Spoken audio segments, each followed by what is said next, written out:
இன்றைக்கான ரேமா வார்த்தை எசேக்கியேல் தீர்க்கதரிசன புஸ்தகம் 36ஆம் அதிகாரம் 9வது வசனம். இதோ நான் உங்கள் பட்சத்திலிருந்து உங்களை கண்ணோக்குவேன், உங்கள் பட்சத்திலிருந்து உங்களை கண்ணோக்குவேன். ஆண்டவர் சொல்றாரு, நான் உங்க பட்சத்துல இருக்க போறேன். I am your side. உங்க பட்சத்துல நான் இருப்பேன்னு கர்த்தர் சொல்ல. இதை விட வேற என்ன வாக்குத்தத்தம்? God says he is on your side, not on your enemy's side. உங்களுக்கு விரோதமாய் நிற்கிற பெரிய தடைகள் சைடுல இல்ல, கர்த்தர் உங்கள் பட்சத்தில் இருக்கிறார். உங்களுக்கு ஆப்போசிட்ல இருக்கிற அந்த தடைகள்ல கர்த்தர் இல்ல, உங்கள் பட்சத்தில் இருக்கிறார். He is for you.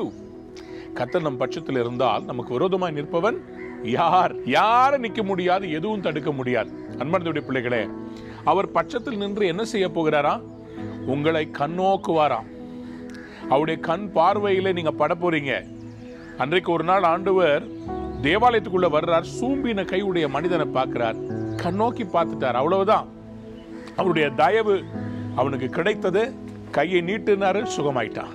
இன்னைக்கு ஆண்டவர் அப்படியே உங்க வாழ்க்கையில எந்த காரியம் முடங்கி கிடக்குதோ அதை ஆண்டவர் சீராக்க போகிறார். இதெல்லாம் மூடப்பட்டிருக்கிறதோ திறக்க போகிறார். உங்க மேல அவருடைய தயவு கடந்து வருகிறது. ரொம்ப நாளா நீங்க முயற்சி செய்து முடிக்க முடியாத சில காரியங்கள் இருக்குல்ல, இன்னைக்கு கர்த்தர் செய்ய போறார். தயவுன்னா அதாங்க, தயவுன்னா தடைப்பட்டதெல்லாம் நடக்கும். ஆண்டவருடைய தயவு உங்க மேல இருந்துச்சுன்னா அந்த வீட்டை கட்டி முடிப்பீங்க, அந்த பிசினஸ் நடத்துவீங்க, அந்த வாகனத்தை வாங்குவீங்க, அந்த திருமணத்தை இந்த வருஷம் உங்களுடைய பிள்ளைகளுக்கு நீங்க செய்து முடிப்பீங்க. தேவ தயவு வந்து விட்டது. அவர் உங்கள் பட்சத்தில் இருக்கிறார். ஆண்டவர் அது மட்டுமா சொல்கிறார், உங்களை பண்படுத்த போகிறாராம். விதைக்கப்படுவீர்களால் பால் நிலமாய் நீங்க இருக்க போறதில்ல, பாலைவனமா இருக்க போறதில்ல, உங்களை சோலைவனமா மாத்த போறார். எங்க ஒரு வயல் நிலம் விளைச்சலோடு இருக்கிறத எல்லா கிராமத்து மக்களும் தேடி ஓடி வரமாட்டாங்களா? ஒரு பழம் நிறைந்த ஒரு அழகான தோட்டத்துக்கு எல்லாரும் தேடி ஓடி வரமாட்டாங்களா?